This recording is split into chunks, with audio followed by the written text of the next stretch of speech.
Si vous êtes dans Actes chapitre 13, on va lire le verset 36 et 37.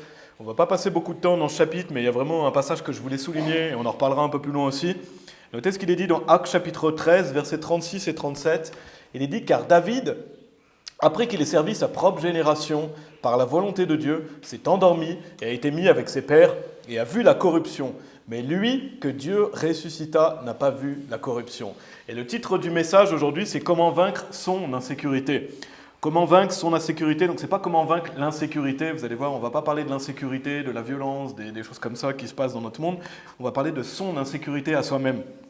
Donc, on va voir ça ensemble, voir comment l'appliquer aussi dans nos vies.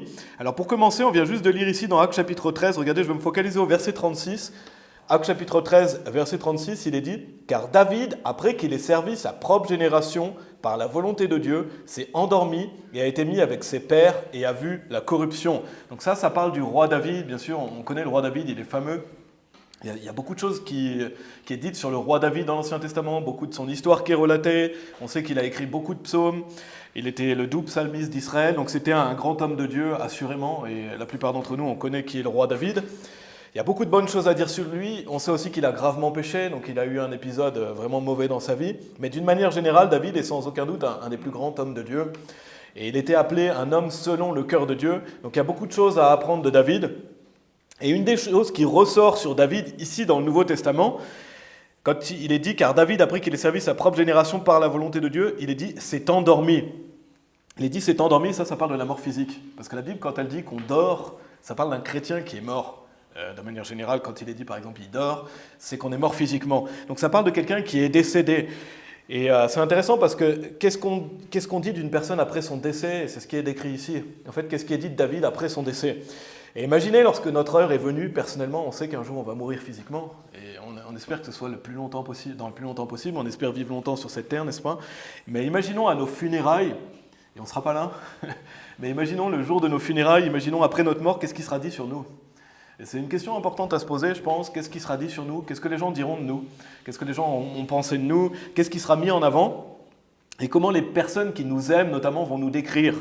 Et c'est une bonne question à se poser, je trouve, préparer ses funérailles, dans le sens, quelle image on va laisser? Qu'est-ce qu'on a fait de notre vie? On sait que notre vie est une vapeur.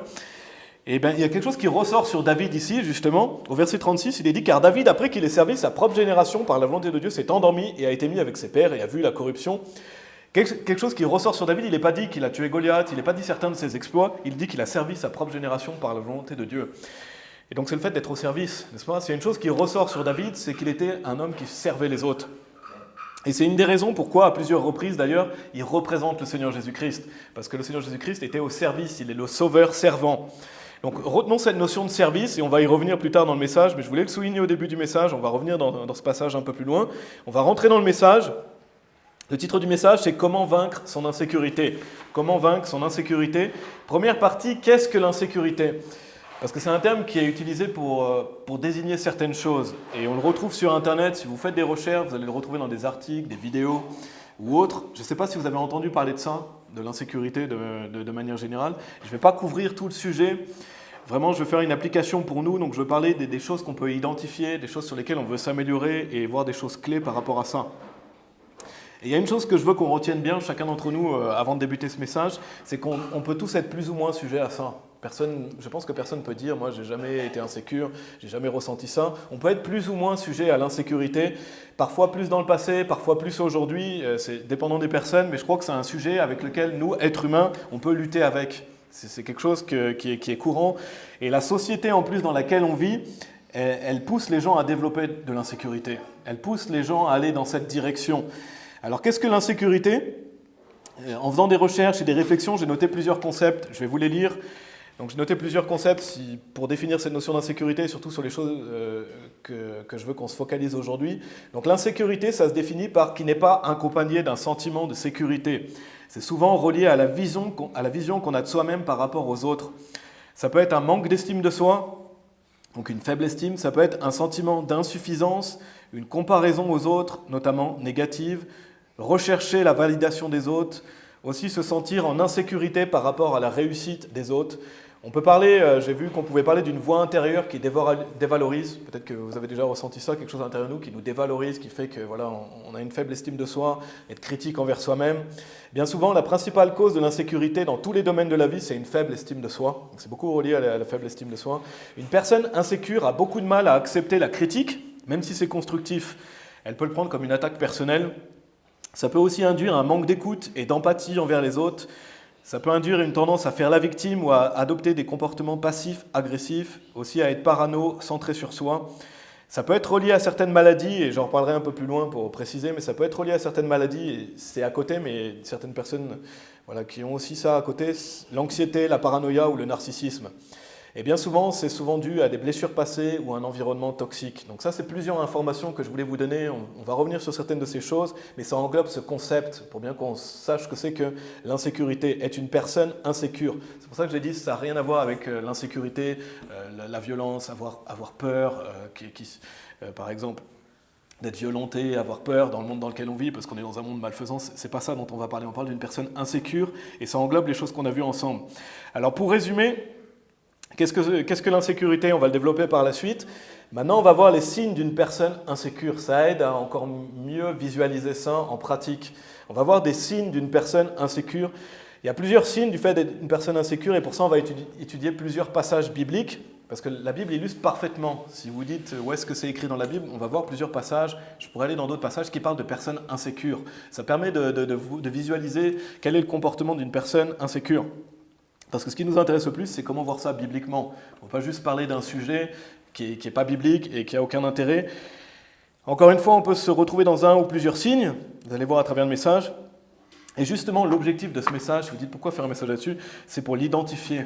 On veut identifier ces choses chez nous, parce que c'est des choses dangereuses. Vous allez voir, ça peut amener des mauvaises choses dans nos vies. L'insécurité peut être très néfaste. Et ça peut causer de la souffrance, ça peut causer des dégâts dans nos vies chrétiennes, dans nos familles, etc. Vous allez voir, donc c'est quelque chose auquel on veut prendre garde. Et je crois vraiment que le sujet du message aujourd'hui est vraiment important. L'insécurité, c'est un problème majeur dans nos sociétés.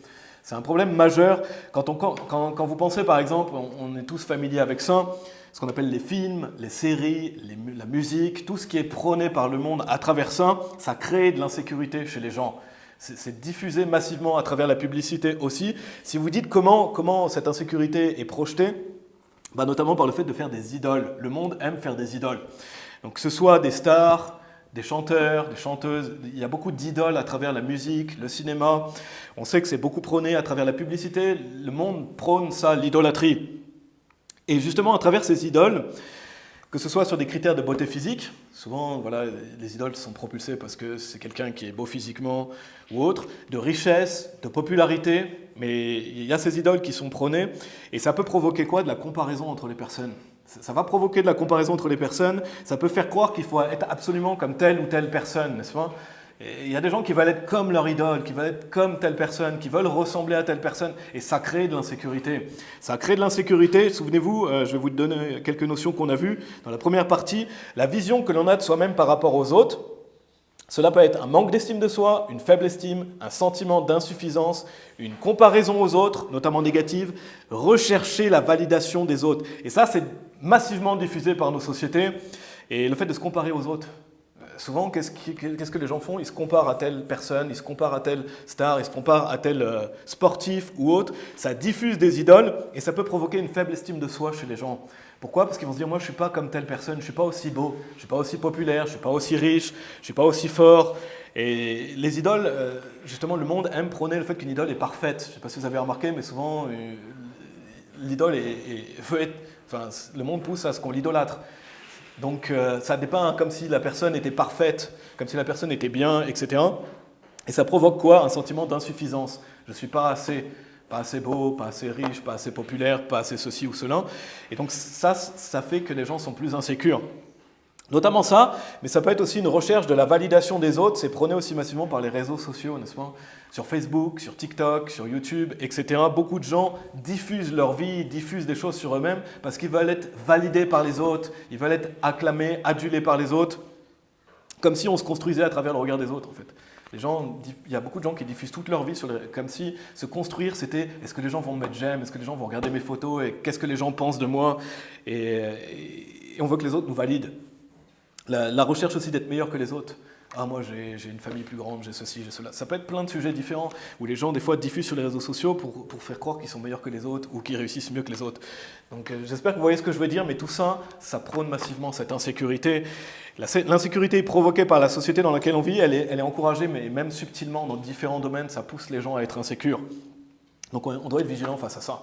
Parce que le cours de ce monde va dans ce sens. Nous, on doit être vigilants face à ça. Et tourner dans 1 Samuel chapitre 13, si vous voulez bien. 1 Samuel chapitre 13. Donc c'est la deuxième partie, les signes d'une personne insécure. Je voulais introduire cette deuxième partie en parlant du fait que voilà, c'est ce qui est diffusé dans le monde dans lequel on vit. Ça permet aussi d'identifier ça chez nous, parce qu'on a été élevé à travers ça. Peut-être qu'on a été sauvé plus tard dans la vie. Peut-être que vous aviez l'habitude de regarder des films, de regarder des séries, d'écouter de la musique, etc. Et que vous le faites moins aujourd'hui, mais des personnes se sont construites à travers ça. Et ça a créé une certaine insécurité chez nous, dont on doit prendre garde. Donc pour les signes d'une personne insécure, on va étudier un fameux personnage dans la Bible qui s'appelle le roi Saül. Selon moi, c'est celui qui illustre le mieux ce que c'est qu'une personne insécure à travers la parole de Dieu. On va le voir dans plusieurs passages. C'était clairement quelqu'un d'insécure. Et il était quelqu'un qui se comparait aux autres, il essayait de prouver d'une mauvaise manière et il était en insécurité aussi par rapport à la réussite des autres. Regardez le roi Saül dans 1 Samuel chapitre 13 au verset 1. Donc, il était roi, donc il a été ou un roi par Samuel, si vous êtes familier. Regardez 1 Samuel chapitre 13 verset 1, on va lire jusqu'au verset 4. Saül avait régné 1 an, donc on voit que ça faisait déjà 1 an qu'il était roi sur Israël. Et lorsqu'il eut régné 2 ans sur Israël, donc là on voit sa deuxième année, Saül se choisit 3000 hommes d'Israël, dont 2000 étaient avec Saül à Michmash et au mont Bethel, et 1 millier était avec Jonathan à Gibéa de Benjamin. Si vous êtes familier, Jonathan c'était le fils de Saül. Et il envoya le reste du peuple, chacun dans sa tente, et Jonathan frappa la garnison des Philistins qui étaient à Guéba, et les Philistins la prirent, et Saül sonna de la trompette à travers tout le pays, disant que les Hébreux entendent, et tout Israël entend dire que Saül avait frappé la garnison des Philistins, et qu'Israël aussi était devenu une abomination parmi les Philistins, et le peuple fut convoqué auprès de Saül à Gilgal. Donc là, il relate le fait que Saül regroupe une armée de 3000 hommes. On peut lire Jonathan, donc comme j'ai dit, c'est le fils de Saül. Jonathan est quand même assez célèbre dans la Bible, il était très proche de David aussi, ils avaient une relation amicale très forte. Donc on apprend que Jonathan, il va frapper la garnison des Philistins. Donc on peut voir qu'il a du succès. Clairement ici, Jonathan, il a du succès, il gagne une bataille, il va réussir un grand exploit. On le voit à travers quelques lignes, mais ça demandait un exploit, ça demandait du courage, ce qu'a fait Jonathan. Et comment Saül va réagir au succès de son fils. C'est intéressant de le voir dans ce passage, parce qu'on voit que Saül sonne de la trompette, et il est dit que les Hébreux entendent, et tout Israël entendit dire que Jonathan avait frappé la garnison des Philistins. Est-ce que c'est ce qui est écrit ici? Est-ce qu'il est dit que Jonathan, non, il est dit Saül. Il est dit Saül, et notez qu'il n'est pas dit Jonathan. Donc on peut voir qu'ici, qu'est-ce que fait Saül? Il s'attribue le succès de son fils. Clairement ici, au lieu de valoriser son fils, d'être content pour son fils, de dire « mon fils a fait », il dit « Saül a fait ça ». Et pourquoi Jonathan fait ça? Pourquoi Saül fait ça? Parce qu'il était insécure. Il voulait la gloire pour lui-même. Il voulait être mis en valeur devant les autres. Donc quelque part, Saül n'a pas accepté que son suiveur, même son propre fils, gagne cette bataille. Il s'attribue le succès de son fils. Et il s'attribue son succès. Et ça, c'est une des choses qu'on a vues à travers les personnes insécures, et on va en reparler par la suite. Maintenant, allez dans 1 Samuel, vous êtes 1 Samuel chapitre 18, si vous voulez bien, vous êtes dans 1 Samuel chapitre 13. Allez dans 1 Samuel chapitre 18. Donc première chose que je veux souligner, qui fait que Saül est une personne insécure, il s'attribue le succès des autres, au lieu de valoriser quelqu'un qui a gagné une bataille. Et on peut le lire de nouveau un peu plus loin dans la vie de Saül, son insécurité, cette fois-ci c'est envers David. Regardez dans 1 Samuel chapitre 18 au verset 6, toujours Saül, mais cette fois-ci envers David, avant c'était envers son fils. Et on peut dire que c'est que des détails, mais ce n'est pas anodin, ce n'est pas juste des détails. La Bible, elle nous donne ces informations aussi, parce qu'on a des choses à voir à travers ça. Et regardez à Samuel chapitre 18, verset 6, il est dit « Et il arriva comme il revenait, lorsque David retournait après avoir tué le Philistin », donc c'est toujours relié à une bataille, mais une autre bataille cette fois-ci, que les femmes sortirent de toutes les villes d'Israël, chantant et dansant à la rencontre du roi Saül, avec des tambourins, avec joie et avec des instruments de musique, et les femmes s'entre-répondaient, tandis qu'elles jouaient, et disaient « Saül a tué ses 1000 et David ses 10 000 ». Et Saül fut fort irrité, et cette parole lui déplut, et il dit « Elles ont donné à David 10 000, et à moi elles ne m'ont donné que 1000. Et que peut-il avoir de plus que le royaume ?» Et depuis ce jour-là, Saül avait l'œil sur David. Donc on voit ici que Saül est fort irrité, il est mécontent, n'est-ce pas? Pourquoi Saül est fort irrité? Parce qu'il y a des femmes qui chantent « Saül a tué ses 1000 et David ses 10 000 ». Et quand vous lisez ça, on peut se dire « Pourquoi ces femmes chantent ça ?» je ne pense pas que ce soit une bonne idée de chanter ça devant le roi, et ce n'est pas forcément un chant qui est à chanter. Mais le problème ici, le plus gros problème, c'est la réaction de Saül face à ça. Saül a tué ses 1000 et David ses 10 000. Et si on est sincère, chacun d'entre nous, si on est sincère et honnête, je pense qu'une bonne partie d'entre nous, on a déjà ressenti ça. Par exemple, au travail, quand un collègue obtient la promotion et pas nous. Je ne sais pas si vous avez déjà arrivé, mais il y a quelqu'un qui obtient la promotion et c'est pas nous. Quand par exemple quelqu'un est mis en valeur et c'est pas nous, quand quelqu'un a des meilleurs résultats, etc., c'est quelque chose qu'on a pu peut-être ressentir. Quand quelqu'un est complimenté ou mis en valeur et que vous dites « et moi ?» Je pense que ça nous est déjà arrivé, peut-être plus à certaines personnes, et peut-être des personnes ne s'est jamais arrivé, mais en tout cas, il y a quelque chose chez l'être humain comme ça, qui fait que quand quelqu'un est valorisé, quelqu'un a la gloire, etc., des fois on peut se dire « et moi, et pourquoi je n'ai pas reçu, par exemple, une promotion, pourquoi je ne suis pas mis en valeur, etc. » Ça fait parfois que quand quelqu'un échoue aussi, des fois à l'intérieur de nous, ça nous fait bien paraître. On peut se dire, comme si le fait que quelqu'un échoue, on pourrait se dire, ah, moi je ne suis pas si pire que ça, je réussis bien, etc. Donc il y a ça chez l'être humain. Parce qu'on lutte plus ou moins avec ça, le fait d'être insécure. Et ici, ce que Saül n'a pas réussi à faire, c'est contrôler son insécurité. Peut-être qu'il a ressenti ça, peut-être qu'on a pu ressentir, mais lui, il n'a pas bloqué ça, il n'a pas contrôlé son insécurité. Et ça peut être plus ou moins présent chez nous, des personnes luttent plus ou moins avec ça, mais vraiment, cette notion de contrôler son insécurité, Saül a échoué face à ça. Donc on peut voir à travers Saül cette insécurité ici, et notamment qui se définit par une comparaison à l'autre. Il se compare à David. Lui, là, c'est 10 000, moi j'ai mes 1000, et il voulait être meilleur que l'autre, tout simplement. Il se dit, pourquoi moi, je n'ai pas plus que lui? Pourquoi les gens le chantent et acclament plutôt David que moi? En fait, il se sent mal à l'aise si quelqu'un réussit mieux que lui également. On le voit à travers ce passage. Ça veut dire qu'il a une faible estime de lui-même et qu'il cherche la validation chez les autres. C'est des choses qu'on peut lire à travers ce passage. Et si vous êtes familier, il y a d'autres choses, on ne va pas y aller, mais si vous êtes familier avec l'histoire de Saül aussi, à un moment donné, Samuel va lui dire d'attendre, qu'il va arriver et qu'il va sacrifier, que c'est Samuel qui va faire le sacrifice. Saül, il va avoir peur, il ne va pas attendre Samuel, il va sacrifier, donc il va faire quelque chose qu'il n'est pas censé faire. Et quand Samuel va le confronter, il va trouver des excuses, il va dire non, c'est le peuple, il va rejeter la faute sur le peuple, il ne va pas prendre ses responsabilités, et il ne va pas accepter la critique constructive. Et ça aussi, c'est un signe d'insécurité. Au lieu d'accepter la critique, au lieu de se dire c'est vrai, j'ai fauté, dans un premier temps, il va trouver des excuses, il va dire c'est la faute de l'autre, etc. Ça aussi, c'est un signe d'insécurité. Toujours trouver des excuses, non, c'est la faute des autres, c'est pas ma faute, pas accepter la critique. Il veut même à tout prix que Samuel le mette en valeur devant les autres parce qu'il est omnubilé et obsédé par son image devant les autres. Il veut que Samuel le mette en valeur parce qu'il a besoin d'être mis en valeur devant les autres. Donc l'insécurité de Saül, ça va vraiment lui poser beaucoup de problèmes. J'en ai cité quelques-uns, on est allé dans quelques passages. Par la suite, il y a une chose que je veux souligner aussi, c'est le fait qu'il va détester David. Si vous êtes familier, il va essayer de tuer David par la suite, Saül. Il va développer de l'envie à cause de ça. Et donc il est dans une spirale très négative. Pourquoi? Parce qu'il était quelqu'un de très envieux également. Et ça, c'est un signe d'insécurité que je vais souligner aussi. Je vais vous donner quelques définitions de l'envie. Je ne sais pas si vous savez ce que c'est que l'envie. Et c'est un peu différent de la convoitise. Il y a quand même une différence. Des fois, les gens utilisent de manière interchangeable. Mais l'envie, c'est plutôt relié à quelqu'un. La convoitise à quelque chose. Mais la convoitise peut aussi être envers quelqu'un. Mais il y a quand même une légère différence. Je vous donne une définition de l'envie dans le Larousse. Il est dit convoitise, justement, donc on voit que c'est relié, mêlé ou non de dépit ou de haine à la vue du bonheur ou des avantages de quelqu'un. Donc l'envie, des fois, va plus loin. Ça va pousser quelqu'un à haïr quelqu'un d'autre. Il est dit à la vue du bonheur ou des avantages de quelqu'un, jalousie, regarder le gagnant avec envie. Sur le Robert, sentiment de désir mêlé d'irritation, de haine qu'éprouve quelqu'un contre ceux qui possèdent ce qu'il n'a pas. Et dans un dictionnaire anglophone, j'ai fait une traduction de quelques passages. L'envie, c'est le malaise, le mécontentement agité par la vue de la supériorité ou du succès d'autrui, accompagné d'un certain degré de haine ou de malignité, et souvent ou généralement d'un désir ou d'un effort de dévaloriser la personne et du plaisir de la voir déprimée. Donc on voit que c'est une malfaisante émotion, n'est-ce pas ?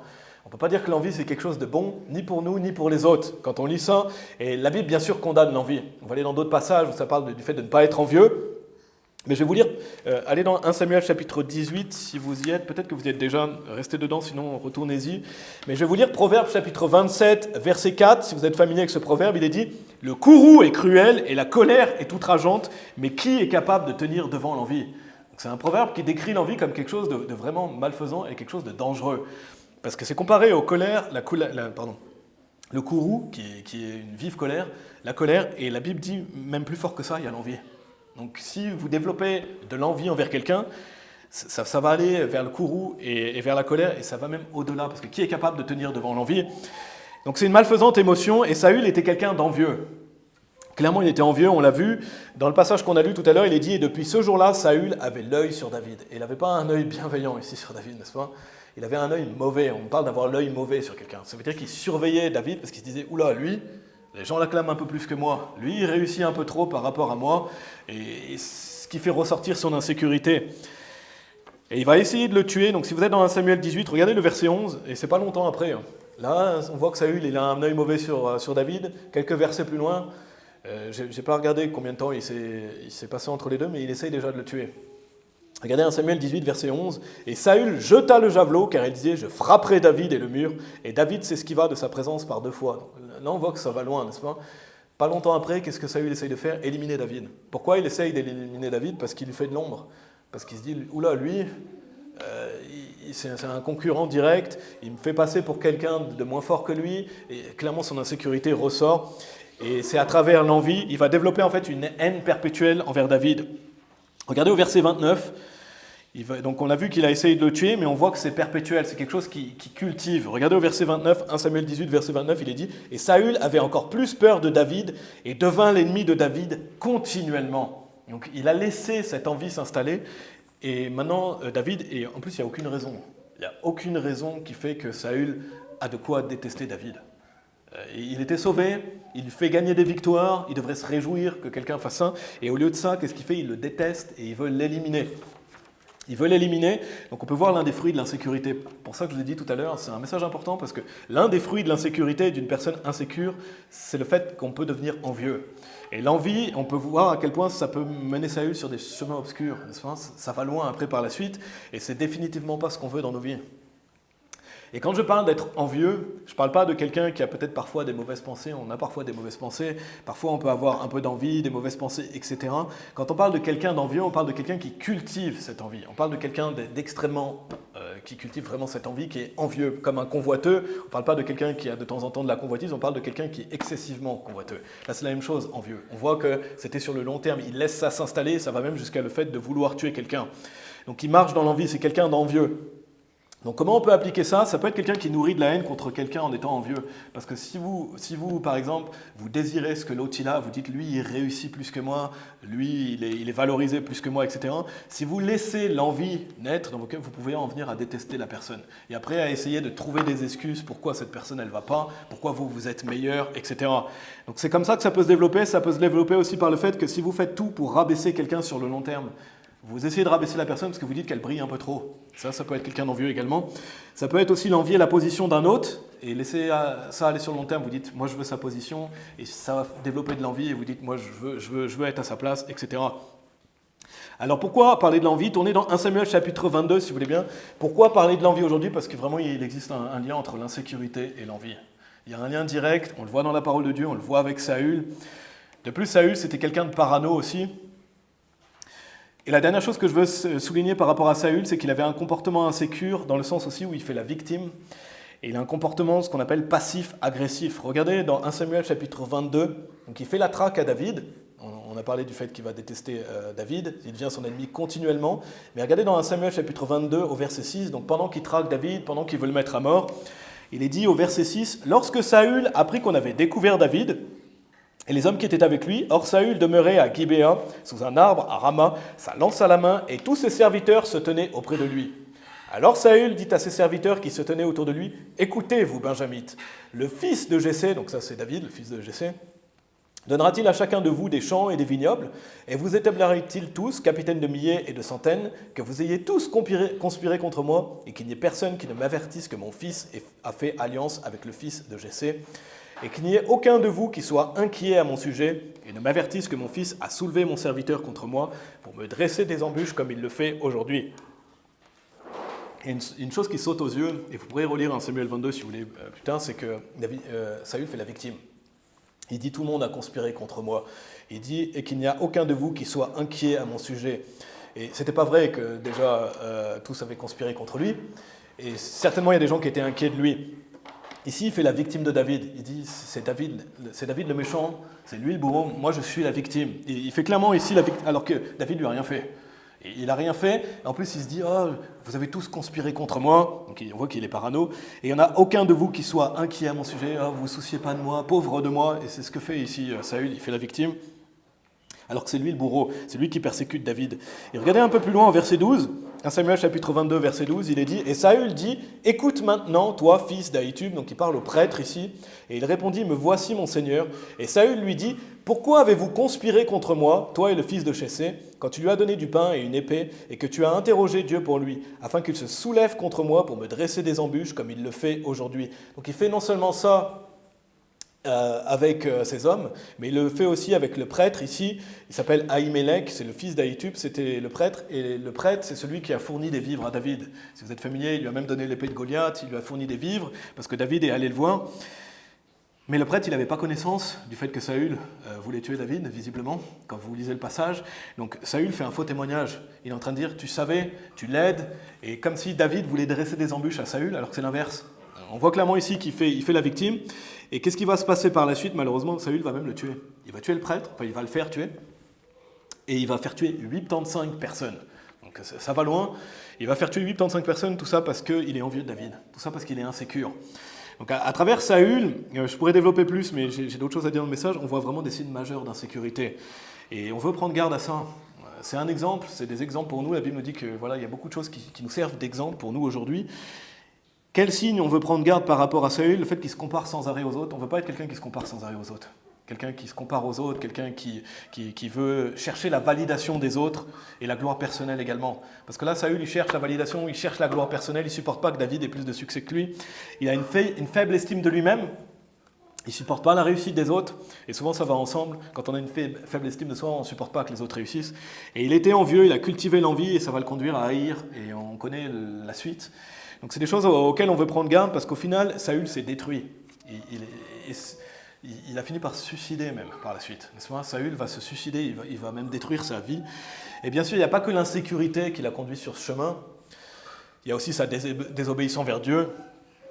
Sa désobéissance envers Dieu, sa rébellion. Donc il y a plusieurs choses qu'on peut souligner chez Saül. Mais l'insécurité a grandement contribué à sa chute et à sa mort physique par la suite, à son déclin. Et la fin du chemin de Saül, c'est le suicide. C'est le suicide, et on peut voir à quel point ça peut être dangereux. C'est pour ça que j'ai dit, attention, l'insécurité, ça peut être dangereux. Alors comment on peut l'appliquer à nous aujourd'hui? Parce que j'espère que personne d'entre nous, bien sûr, se suicidera physiquement. On peut parler de suicide physique, mais on peut l'appliquer au spirituel aussi. On peut parler d'un suicide spirituel. On peut utiliser cette notion de suicide spirituel, c'est le fait d'arrêter de servir Dieu. Quelqu'un qui arrête de servir Dieu, c'est comme un suicide spirituel. Parce que si vous arrêtez de servir Dieu, pourquoi vivre cette vie?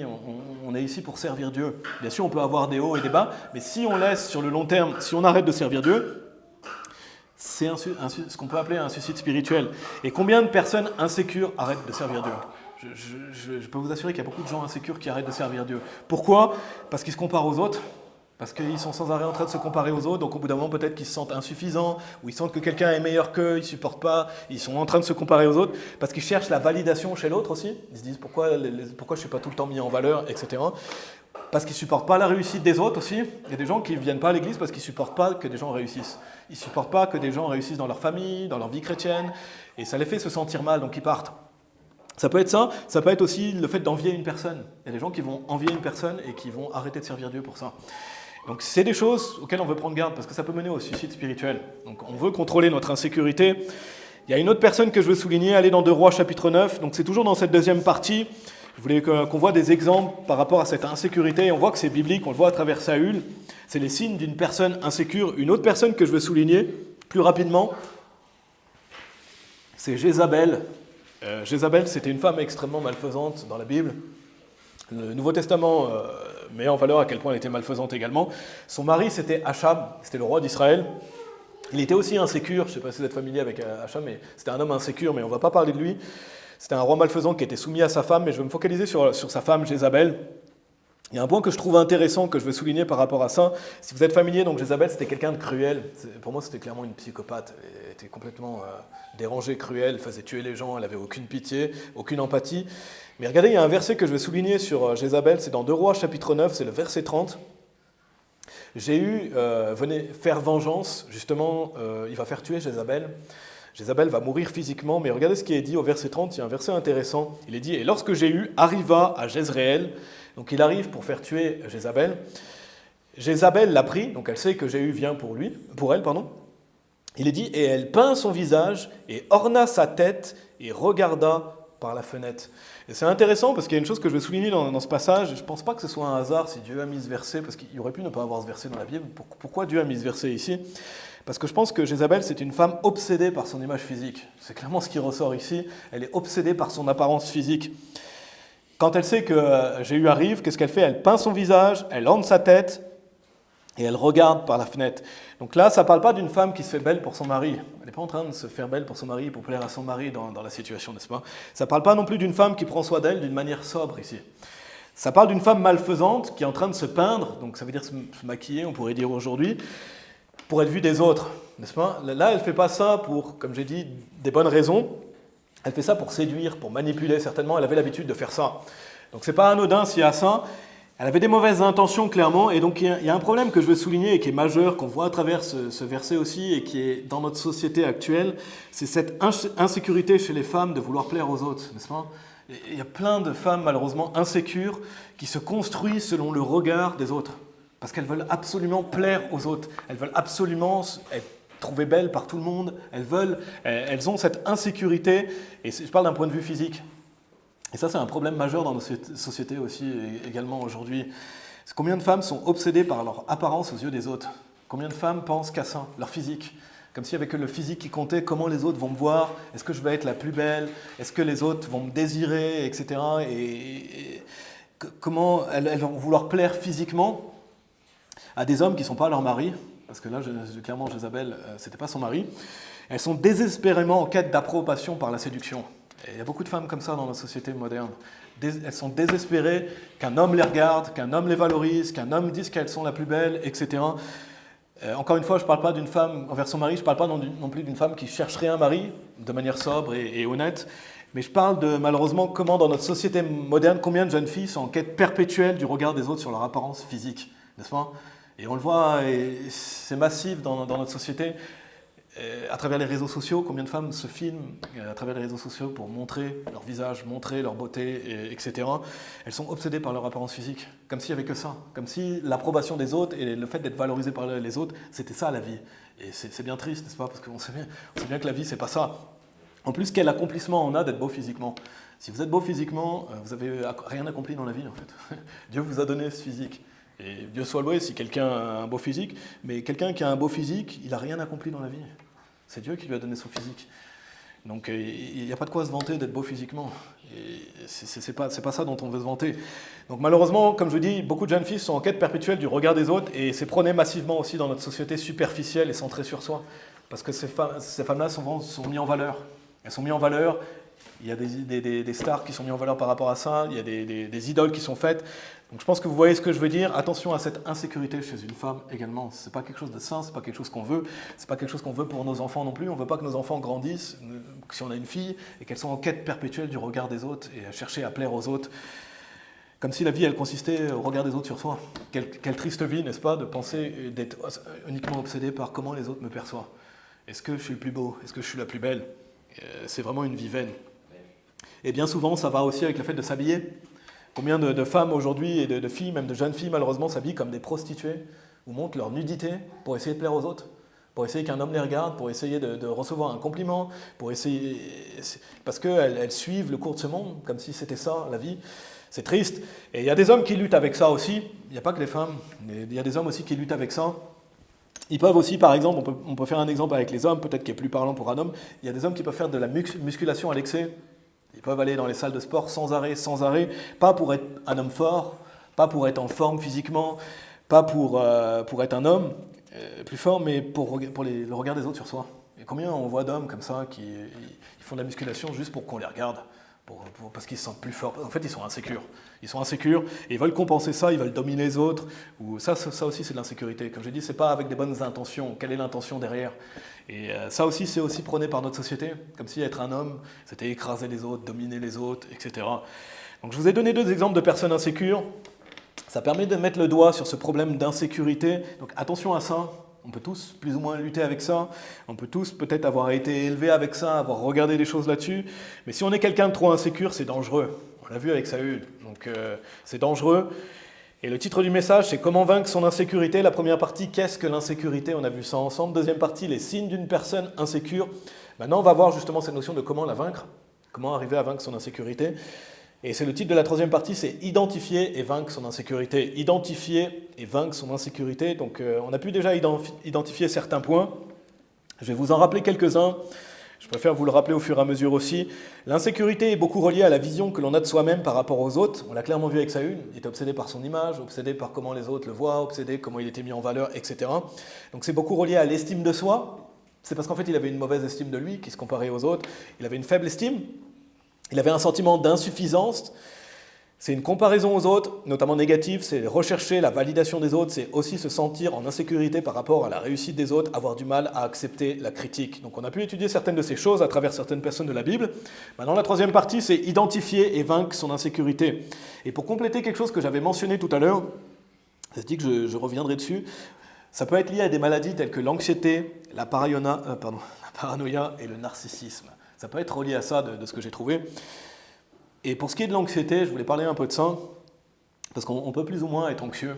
Peut-être que vous êtes quelqu'un d'anxieux, vous dites « oui, moi je suis vraiment quelqu'un d'anxieux » ou « j'ai de l'anxiété » ou « je lutte avec ça », allant parfois jusqu'à un trouble anxieux. Donc là, c'est une anxiété un peu plus sévère. Être anxieux, ça ne fait pas de quelqu'un d'insécure pour autant. Ce n'est pas parce qu'on est anxieux qu'on va être comme Saül, n'est-ce pas? Une personne anxieuse, elle peut avoir des problèmes avec le stress. Beaucoup de choses peuvent être stressantes. Avoir une faible estime d'elle-même aussi, parce que justement, à cause de l'anxiété, elle peut rechercher la validation des autres, justement, à cause de l'anxiété. Et quelqu'un qu'on appelle un trouble anxieux généralisé, ça peut être caractérisé par un sentiment persistant d'insécurité, une inquiétude permanente et excessive, ça va jusqu'à interférer avec les activités du quotidien. Donc on peut lutter avec l'anxiété, on peut identifier chez nous ce degré d'anxiété qu'on peut avoir, mais qu'est-ce qu'on veut faire dans ces cas-là? On veut se sécuriser dans le Seigneur. On veut se sécuriser dans le Seigneur, on veut prier, déposer nos problèmes au pied de Dieu. Et on peut lutter avec ça toute sa vie, parce que ça peut être sérieux, l'anxiété. On ne peut pas s'en débarrasser des fois si facilement, n'est-ce pas? Mais pour ça, on doit se confier en Dieu. On doit se confier en Dieu, on doit marcher avec Dieu, justement, pas laisser l'anxiété prendre le dessus. Amen. Prendre garde à ça. Mais c'est différent d'avoir de l'anxiété et d'être une personne insécure qui cherche à écraser les autres. Il y a une réelle différence. Parce que peut-être que vous vous reconnaissez dans certaines choses qui est peut-être reliée à l'anxiété. Mais ce n'est pas parce que vous êtes une personne insécure.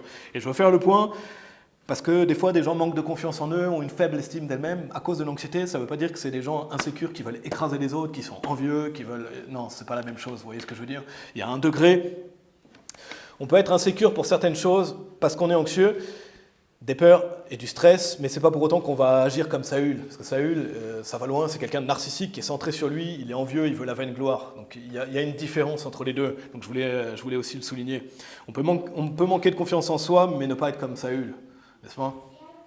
Par contre, le narcissisme, ça c'est un problème majeur aussi dans la société moderne, et Saül était quelqu'un de narcissique, et ça c'est mauvais, c'est toujours malsain, c'est toujours malfaisant d'être centré sur soi et narcissique. Et beaucoup de personnes qui sont vraiment insécures en fait sont narcissiques. Tout est relié, elles ont un ego fragile aussi, on en discutait avant, donc c'est relié. Troisième partie, identifier et vaincre son insécurité. Je voulais préciser ces choses-là, maintenant on va identifier certaines choses avec la parole de Dieu qui sont caractéristiques de l'insécurité, et on va voir comment on peut vaincre ces choses-là avec la parole de Dieu. Donc première chose, et je veux qu'on soit honnête avec nous-mêmes, parce que ça nous touche chacun d'entre nous, moi-même, tout le monde, on veut identifier ces choses-là chez nous. On veut les identifier, et pourquoi? Parce qu'au final, c'est pour notre bénéfice, et le bénéfice des autres. On veut progresser, on veut être meilleur. Première chose, identifier le fait de se croire meilleur que les autres, et vaincre cela par le fait d'estimer l'autre meilleur que soi. Et vous pouvez tourner dans Philippiens chapitre 2, si vous voulez bien. Philippiens chapitre 2. On veut identifier chez nous ce qu'on peut ressentir, ce qu'on peut penser par rapport à ça. Le fait de se croire meilleur que les autres, on veut l'identifier, on veut être honnête avec nous-mêmes, et on veut le vaincre par le fait d'estimer l'autre meilleur que soi. Parce que comme on l'a vu, une personne insécure, elle a tendance à se comparer aux autres. Souvent de manière constante, elle est en compétition avec les autres, donc elle a une faible estime d'elle-même. Par exemple, si on est insécure, on peut ne pas supporter que quelqu'un soit meilleur que nous, ne pas supporter que quelqu'un réussisse plus que nous, et notamment dans le même domaine dans lequel on veut réussir, dans lequel on veut exceller, etc. Comme Saül, il ne supportait pas que David soit plus mis en lumière que lui, et vous avez vu, c'est beaucoup relié aux batailles en plus, parce qu'il est le roi, il est celui qui lead la bataille. Donc c'est relié à l'envie, comme on a étudié. Regardez dans Philippiens chapitre 2, versets 3 et 4, c'est vraiment un bon passage. Et toujours quelque chose qu'on doit prêcher, garder à l'esprit, et on ne veut pas de ça non plus ici. On veut progresser sur ça, parce que ça amène beaucoup de mauvaises choses. Il est dit que rien ne soit fait par querelle ou vaine gloire, mais avec modestie d'intention, que chacun estime l'autre meilleur que lui-même. Que chaque homme ne regarde pas seulement à ses propres intérêts, mais que chaque homme aussi veille aux intérêts des autres. Donc les notions de la vaine gloire, on va en parler un peu plus loin, mais la Bible dit qu'on doit estimer l'autre meilleur que soi-même. Estimer l'autre meilleur que soi-même, et donc qu'on doit aussi veiller aux intérêts des autres. Et si on se croit meilleur que les autres, si quelqu'un se croit meilleur que les autres, si quelqu'un se compare aux autres, il est en compétition avec les autres, comment vous pouvez estimer l'autre meilleur que vous? C'est pas possible. Vous ne pouvez pas en même temps être en compétition avec les autres, vouloir réussir mieux que les autres, se comparer aux autres et en même temps vouloir estimer l'autre meilleur que soi. C'est en contradiction. C'est pas possible. Et justement, si on veut vaincre son insécurité, on doit estimer l'autre meilleur que soi. C'est quelque chose de radical. Si vous luttez avec ça, c'est extrêmement important. Si on considère l'autre, si on estime l'autre, si on veut que l'autre réussisse et excelle, tout de suite l'insécurité, elle va diminuer. Parce qu'on va arrêter de se comparer à l'autre, on va arrêter de vouloir réussir mieux que l'autre. Et qu'est-ce qu'on va vouloir? On va vouloir s'occuper de l'autre, veiller au bien de l'autre. Tout de suite, l'insécurité, elle va diminuer parce qu'on n'est plus centré sur soi, on est centré sur l'autre. Tout de suite, au lieu d'être centré sur soi, on va rechercher l'intérêt de l'autre, estimer l'autre meilleur que soi. Donc ça, c'est vraiment une solution immédiate, radicale. Comment vaincre son insécurité? Estimer l'autre meilleur que soi. Au lieu de vouloir écraser l'autre, se comparer à l'autre, être meilleur que l'autre, on estime l'autre meilleur. Et tout de suite, déjà, l'insécurité, elle diminue, n'est-ce pas? Et si quelqu'un lutte avec ça, justement, bien, la Bible dit, mais avec modestie d'intention, que chacun estime l'autre meilleur que lui-même. Voilà ce que nous dit la parole de Dieu. Estimer l'autre meilleur que soi. Arrêter de se croire meilleur que les autres, vouloir prouver aux autres, écraser les autres, mais que chaque homme ne regarde pas seulement à ses propres intérêts, mais que chaque homme aussi veille aux intérêts des autres. Tout de suite, ça va vaincre l'insécurité. Si Saül avait appliqué ça, tout de suite, ça aurait vaincu son insécurité. Parce qu'il aurait pensé au bénéfice de David, il aurait pensé au bénéfice de son peuple, il aurait pensé au bénéfice des autres en se disant « Dieu soit loué, David est mis en valeur, qu'est-ce que ça va permettre? Ça va permettre que moi aussi je suis mis en valeur à travers ça. » D'ailleurs, si vous êtes un employeur, si vous avez des employés qui excellent, Dieu merci. Dieu merci pour ça. Réjouissez-vous avec la personne qu'elle réussit, même si elle réussit mieux que vous. Parce qu'au final, je parlerai plutôt du leadership par la suite, mais un bon leader, il veut que les gens excellent et réussissent. Parce qu'au final, c'est pour la réussite de l'équipe. Si quelqu'un excelle parmi nous, on doit se réjouir, parce que c'est pour la réussite de l'œuvre de Dieu. Et ça nous encourage, et on ne doit pas chercher cette vaine gloire, on ne doit pas chercher la lumière sur nous. Donc on peut l'appliquer, comment vaincre son insécurité ici. À ce moment-là, on va se réjouir de la réussite de l'autre si on estime l'autre meilleur que nous-mêmes. On cherche à aider les autres à s'améliorer, on pense au bien de l'autre et à son intérêt, et tout de suite, l'insécurité va disparaître. Amen. Donc c'est une solution radicale. Et si Saül avait fait ça, encore une fois, s'il n'avait pas été envieux de David, il se serait réjoui pour David. Normalement, Saül aurait dû se réjouir. Il aurait dû se réjouir, il n'aurait pas dû rechercher son regard des autres sur lui-même, se comparer, etc. Il aurait voulu la réussite de son peuple. Et pour illustrer ça, je vais vous donner un exemple. C'est un exemple vraiment intéressant que j'ai lu dans un livre, et je trouve vraiment parlant et intéressant, je l'ai légèrement adapté, et c'est assez court, mais c'est un bon exemple parlant justement. C'était question de deux personnes, donc imaginez deux personnes, deux leaders influents. Vous imaginez deux leaders influents, deux personnes qui ont de l'influence, qui ont un certain statut, etc. Ces deux hommes différents, ils ont pu manger avec la même personne. Un soir, la personne avait mangé avec le premier homme. Un soir, la personne avait mangé avec le deuxième homme. J'espère que vous me suivez. Il y a cette personne qui mange avec deux hommes différents qui sont des leaders influents. La personne qui a mangé avec le premier homme, elle est sortie du repas en se disant que l'homme avec lequel elle a mangé était l'homme le plus intelligent. Donc, imaginez vous allez manger avec quelqu'un, vous ressortez de la discussion, vous dites « cet homme il est vraiment intelligent, il est brillant, c'est quelqu'un d'extrêmement intelligent ». Deuxième personne, la même personne, elle mange avec un leader influent, elle sort du repas, elle est sortie du repas, qu'est-ce qu'elle a pensé? Qu'elle était une personne très intelligente. Et imaginez, je vais vous illustrer, vous mangez avec quelqu'un, vous ressortez de la discussion, vous dites « punaise, cette personne elle est brillante, c'est un leader influent, etc. » Vous sortez du repas avec la deuxième personne, vous dites « punaise, c'est vrai que quand même, je peux réussir dans la vie, je suis quand même quelqu'un qui a des bonnes chances de réussir, je suis quelqu'un qui a été mis en valeur. » Est-ce que vous voyez la différence entre ces deux personnes? Sortir d'une rencontre avec une personne en se disant « ce monsieur est l'homme le plus intelligent » ou sortir d'un repas avec une personne en vous disant, en prenant confiance en vous, en ayant une meilleure estime de vous-même. en se disant je suis une personne très intelligente. Et donc quelle est la différence entre ces deux hommes? Parce que c'est ça que je veux souligner, c'est qu'il y en a un qui est centré sur lui, qu'est-ce qu'il veut? Il veut bien paraître devant la personne et montrer qu'il est plus intelligent. Le deuxième homme, il se soucie de l'autre personne et il veut la mettre en valeur. Il veut sa réussite. Il n'est pas en train de se vanter et dire oh, regardez comme je suis fort, regardez-moi. Il est en train de dire à la personne toi aussi tu peux réussir. Toi aussi tu peux exceller. Toi aussi tu peux être meilleur. Donc au lieu de... Il y en a une qui veut valoriser la personne en face et il y en a une qui veut se valoriser face à la personne en face. Vous voyez cette distinction, c'est extrêmement important. C'est extrêmement important parce que c'est ce qu'on veut être. Et c'est ça, estimer l'autre meilleur que soi. Estimer l'autre meilleur que soi, c'est quand on est avec quelqu'un, réfléchir à comment on pourrait aider la personne à devenir meilleure. Comment on pourrait donner de l'intérêt à la personne. Comment on peut veiller à elle, plutôt que d'essayer de dire à la personne combien moi je suis merveilleux. Et c'est important, cet exemple illustre bien ça. Et si on l'identifie chez nous en étant honnête avec soi-même, parce que ça nous est arrivé, bah, tout de suite ça aide à se dire ouais, c'est vrai que moi je devrais plus me focaliser sur les autres plutôt que moi-même. Et ça aide à vaincre l'insécurité. Donc cet exemple illustre ça. La question qu'on peut se poser, c'est comment nous-mêmes on est avec les autres. Comment nous-mêmes on est avec les autres? Est-ce qu'on cherche à impressionner les autres ou est-ce qu'on cherche à faire réussir les autres? Et c'est un point important parce que David était quelqu'un qui cherchait à faire réussir les autres. Si vous regardez la vie du Seigneur Jésus-Christ, il cherchait à faire réussir les autres. Il a même dit à ses disciples, vous ferez de meilleures œuvres que moi. Donc qu'est-ce que voulait le Seigneur Jésus-Christ? Qu'on excelle. Qu'est-ce que veut le Seigneur Jésus-Christ? Qu'on réussisse. Il s'est fait lui-même sans réputation. Pourquoi? Parce qu'il veut que les gens soient élevés. Pourtant, il est Dieu manifesté dans la chair. Et un jour, il va être haut élevé, bien sûr, par-dessus tout le monde, mais il cherchait la réussite des autres. Et c'est ce qu'on doit faire nous-mêmes aussi. Et c'est la première chose, identifier le fait de se croire meilleur que les autres et vaincre cela par le fait d'estimer l'autre meilleur que soi. Deuxième chose, identifier la recherche de vaine gloire et vaincre cela par l'humilité. Et retournez dans Philippiens chapitre 2, je ne sais pas, vous y êtes peut-être déjà, on va le relire, mais restez dans Philippiens chapitre 2. Donc identifier la recherche de vaine gloire et vaincre cela par l'humilité ou par la recherche de la gloire de Dieu, on pourrait dire. Le fait d'être humble, rechercher la gloire de Dieu. Donc on l'a vu aussi à travers l'exemple de Saül, il s'attribue la victoire de son fils, il est mécontent que David soit plus mis en valeur que lui, il veut la vedette, donc ça veut dire quoi? Il recherche la gloire. Clairement, qu'est-ce que voulait Saül? Il voulait la gloire personnelle. On l'a vu à travers Saül par rapport à ça, donc c'était quelqu'un d'insécure. Il avait cette forte tendance à rechercher la gloire personnelle. Et la Bible appelle ça la vaine gloire. Si vous êtes quelqu'un qui cherche la gloire personnelle, on appelle ça la vaine gloire. Ça veut dire vouloir être le premier, meilleur que les autres. Ça, c'est la vaine gloire. Et je précise aussi, pour être équilibré, on ne parle pas de quelqu'un qui veut exceller. On veut exceller dans la vie. On veut être un bon employé, on veut réussir, on veut se surpasser. Même, il n'y a rien de mal quand on est dans un sport ou un jeu de vouloir gagner. Ce n'est pas parce que vous voulez gagner dans un jeu ou un sport que vous voulez la vaine gloire et la gloire personnelle. L'objectif d'un jeu, c'est de gagner. Bien sûr, on ne veut pas être excessif par rapport à ça. Mais je ne parle pas de ça. Je ne parle pas du fait que quand on joue ensemble, on laisse gagner les autres parce que sinon, on est quelqu'un qui a une vaine gloire. Ce n'est pas ça dont je parle. On veut tout donner.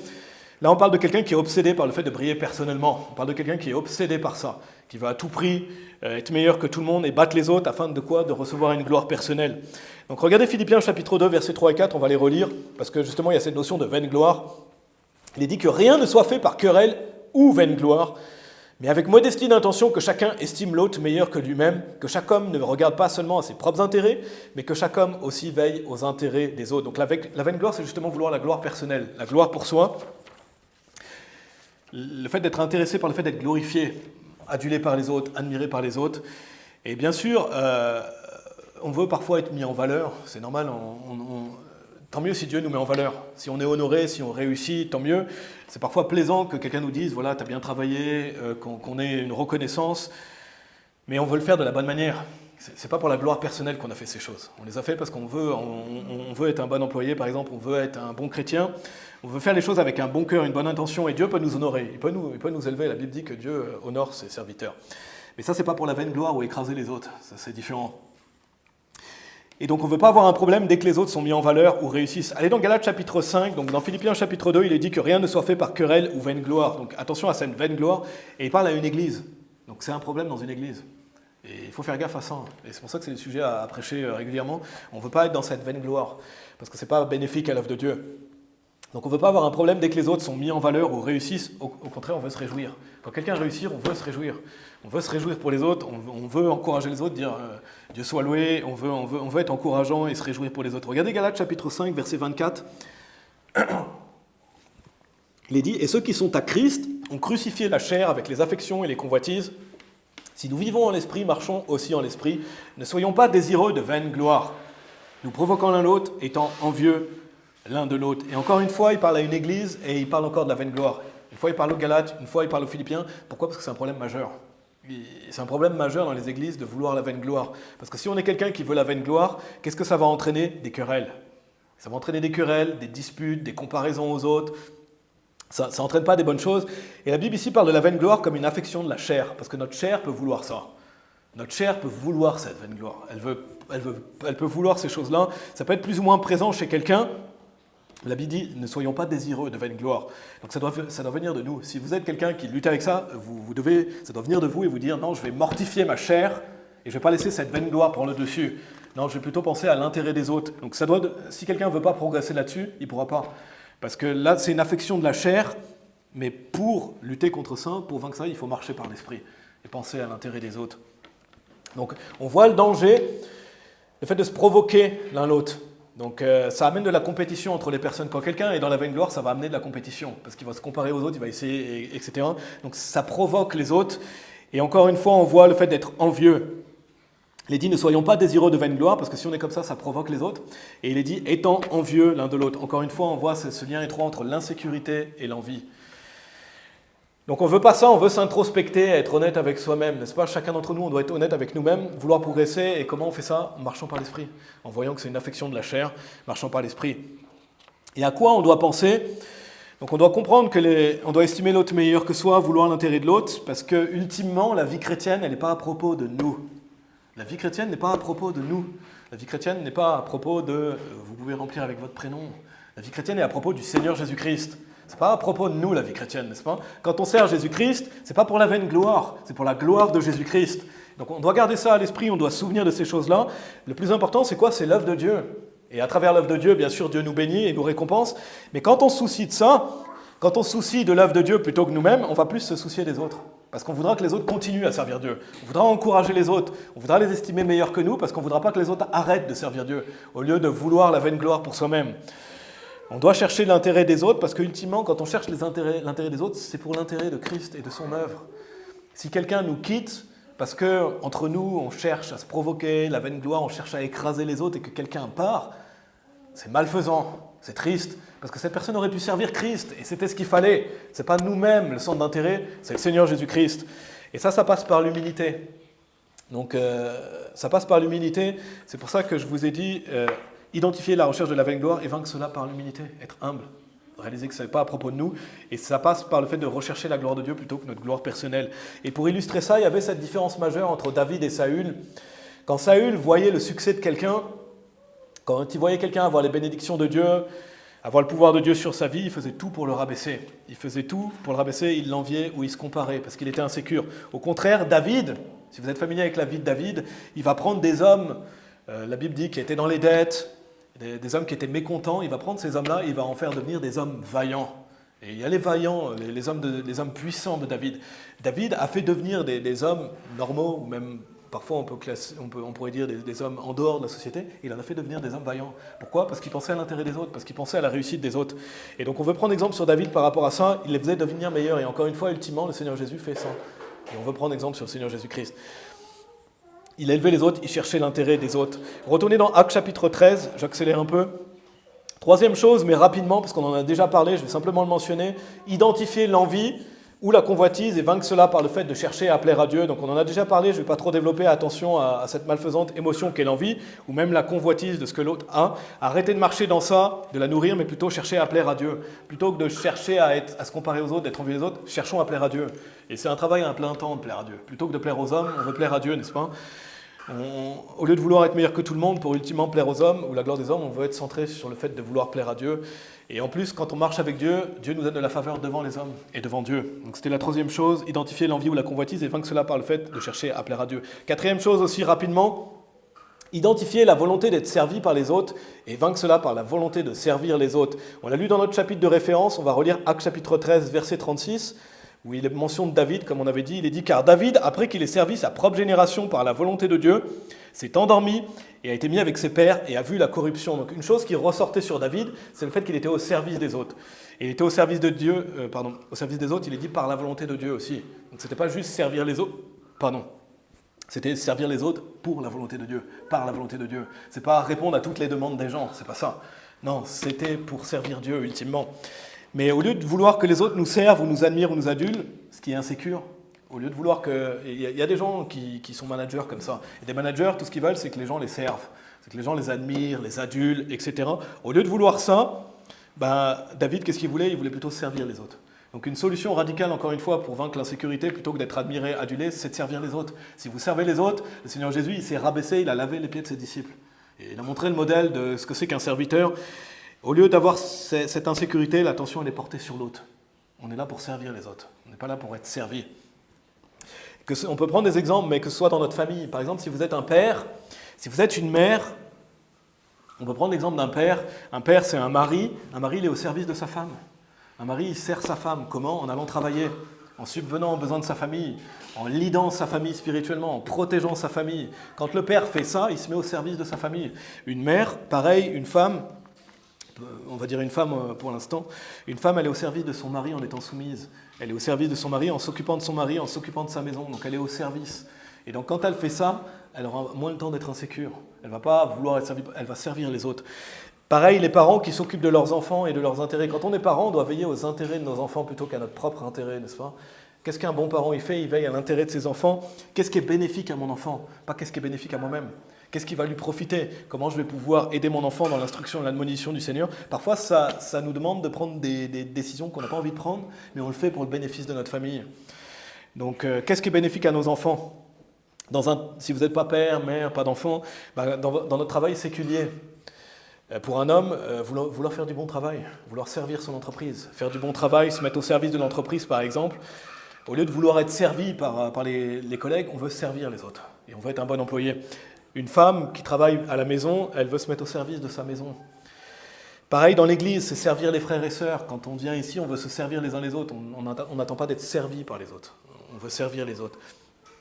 Donc toute cette notion de service, quand on va évangéliser, c'est pareil, on se met au service des gens. Quand on prêche l'évangile à quelqu'un, on se met à leur service pour leur montrer comment ils peuvent être sauvés. Donc toutes ces choses, cette notion de service, elle est essentielle et ça résout aussi beaucoup d'insécurité parce qu'on est moins focalisé sur soi et comment je vais pouvoir impressionner les autres, comment je vais pouvoir vouloir que les autres m'admirent, mais plutôt penser à servir l'autre. Il est dit que chaque homme ne regarde pas seulement à ses propres intérêts, mais que chaque homme aussi veille aux intérêts des autres. Donc ça passe par le fait aussi d'écouter les autres. Il y a une notion que je veux souligner aussi et on peut le voir chez des personnes qui sont insécures, c'est beaucoup de personnes insécures, elles ne savent pas écouter les autres. Vous leur parlez, mais vous voyez qu'elles ne vous écoutent pas. Et on ne veut pas être quelqu'un comme ça. On ne veut pas être quelqu'un quand quelqu'un nous parle, quand quelqu'un nous parle, on veut être attentif, on veut attendre et on est là pour écouter. On est là pour entendre la parole de la personne, écouter. On devrait se dire comment je vais pouvoir aider la personne plutôt que comment je vais pouvoir impressionner la personne. C'est ça dans une écoute. On veut se focaliser... quelqu'un qui est insécure, il se focalise qu'est-ce qu'il va pouvoir dire à la personne pour se mettre en valeur. Des fois, quand on est en conversation avec quelqu'un, on sait que la personne, elle ne nous écoute pas, elle est en train de penser à ce qu'elle va dire par la suite et sur comment elle va pouvoir dire qu'elle est meilleure que toi. Elle a réussi cette chose-là, mais que toi, t'es nul. Et il y a des gens comme ça, n'est-ce pas? Vous parlez avec eux, ils ne vous écoutent pas et ils vont vous répondre « Ah oui, moi ceci, moi cela, ils sont centrés sur eux. Ils n'écoutent pas la personne et se dire comment je vais pouvoir l'aider, comment je vais veiller à son intérêt. En fait, ils se focalisent sur ce qu'ils vont pouvoir dire pour bien paraître, comment prouver aussi aux autres qui connaissent cette chose-là et comment ils vont pouvoir dire à l'autre « Moi, je connais ça ». Et on voit ça c'est un signe d'insécurité, vous voyez ce que je veux dire?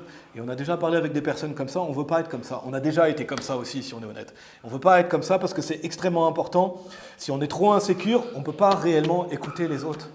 Quelqu'un qui est vraiment insécure, il ne va pas pouvoir aider quelqu'un parce qu'il est centré sur lui. Il pense qu'à lui, comment il va pouvoir bien paraître. Donc, il ne va pas pouvoir aider quelqu'un.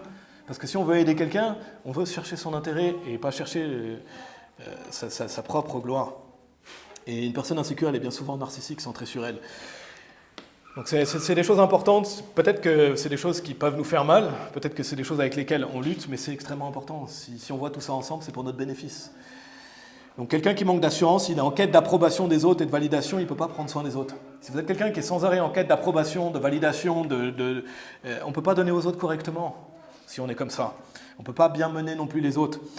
Donc c'est la troisième partie, identifier et vaincre son insécurité. Je vous rappelle, après on a bientôt fini, je vous rappelle ce qu'on a vu. Identifier le fait de se croire meilleur que les autres et vaincre cela par le fait d'estimer l'autre meilleur que soi. Identifier la recherche de vaine gloire et vaincre cela par l'humilité ou par la recherche de la gloire de Dieu. Identifier l'envie ou la convoitise et vaincre cela par le fait de chercher à plaire à Dieu. Et on vient de voir identifier la volonté d'être servi par les autres et vaincre cela par le fait de servir les autres. Et pour ajouter à ça, avant de faire une conclusion, il y a aussi une chose essentielle avec l'insécurité, c'est qu'en tant que leader, quand on a des gens sous notre autorité, donc quand on est un père, on a son épouse, ses enfants, si on a des enfants, donc un père, il a ça, une mère, elle a ses enfants sous son autorité. Si au travail, peut-être que vous avez des employés sous votre autorité, si un leader est trop insécure, c'est un réel problème. Et on l'a vu avec Saül. On a vu que le fait que Saül était insécure, ça entraînait de la division et de la destruction.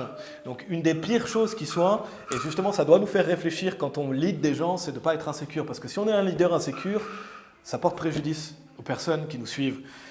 C'est un réel problème. Un leader insécure, il fait partie des pires leaders qui soient. Et pourquoi? Si vous dites pourquoi ça, parce qu'il va freiner le développement des autres. Un leader insécure, il ne va pas vouloir que les autres excellent, il va vouloir exceller plus que les autres.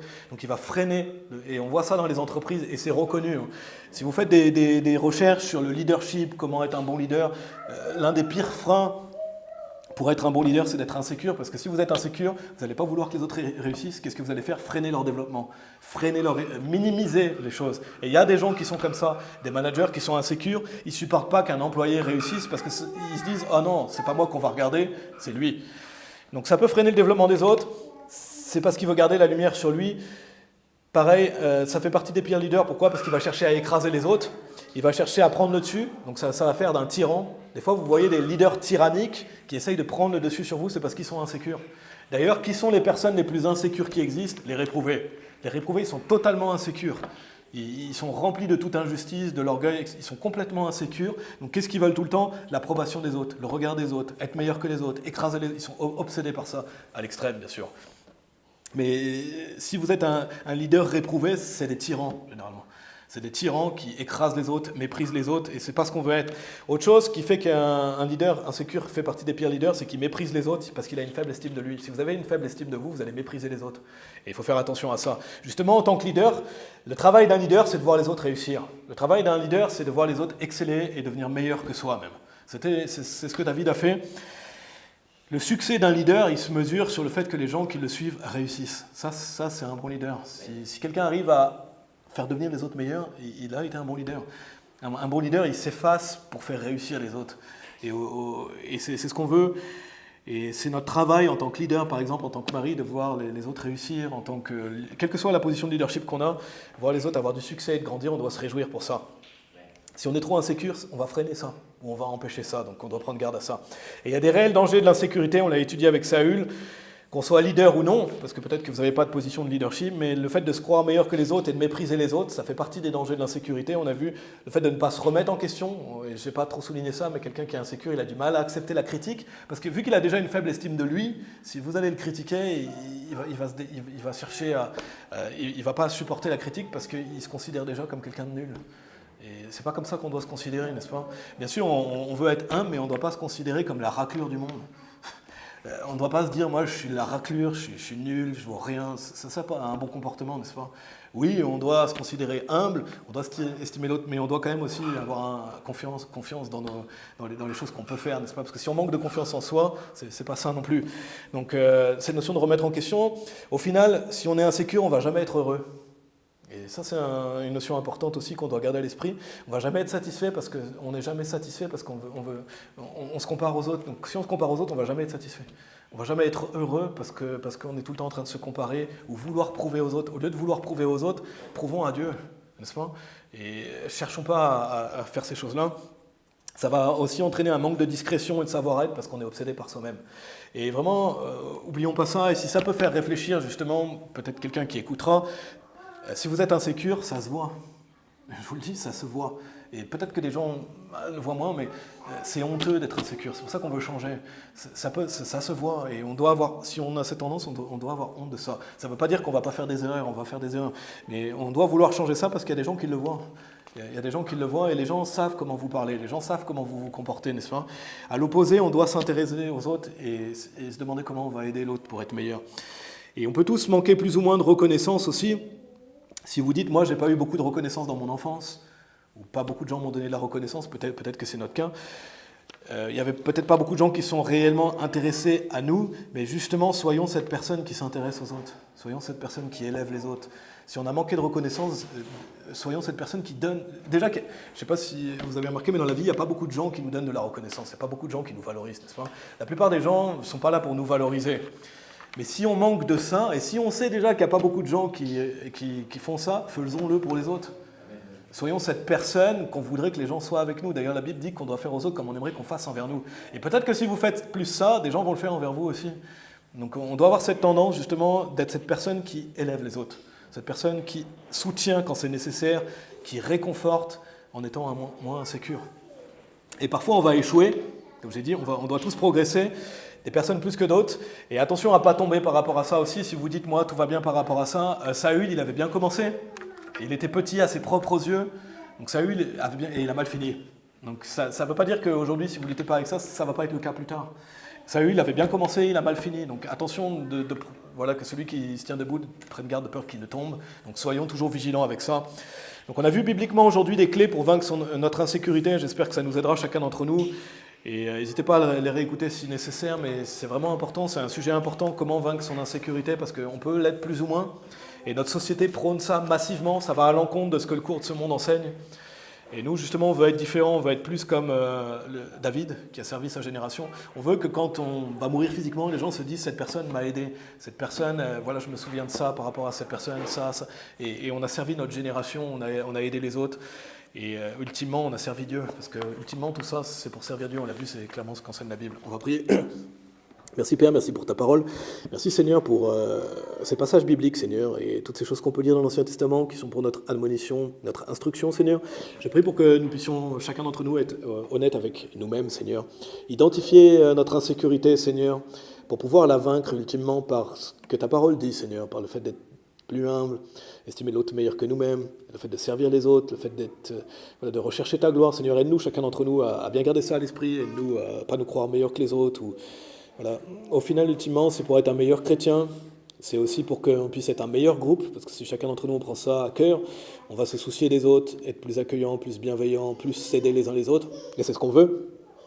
Et ultimement, c'est pour l'œuvre du Seigneur Jésus-Christ, c'est pour que plus de gens soient sauvés, c'est pour que plus de personnes puissent vivre pour toi, Seigneur. Aide-nous pour ça, aide-nous à prendre garde à ces choses-là, à avoir ça à cœur, Seigneur. Je prie pour que tu puisses nous aider chacun d'entre nous, Seigneur, dans les domaines dans lesquels on peut lutter, plus ou moins, et qu'on prenne ça vraiment à cœur et voir tout ce qui peut découler de l'insécurité, Seigneur, qu'on a pu voir aujourd'hui. Merci Père, on prie pour ça, on prie pour l'évangélisation de cet après-midi, le bon retour de chacun d'entre nous chez nous, et on prie toutes ces choses au nom de Jésus-Christ. Amen.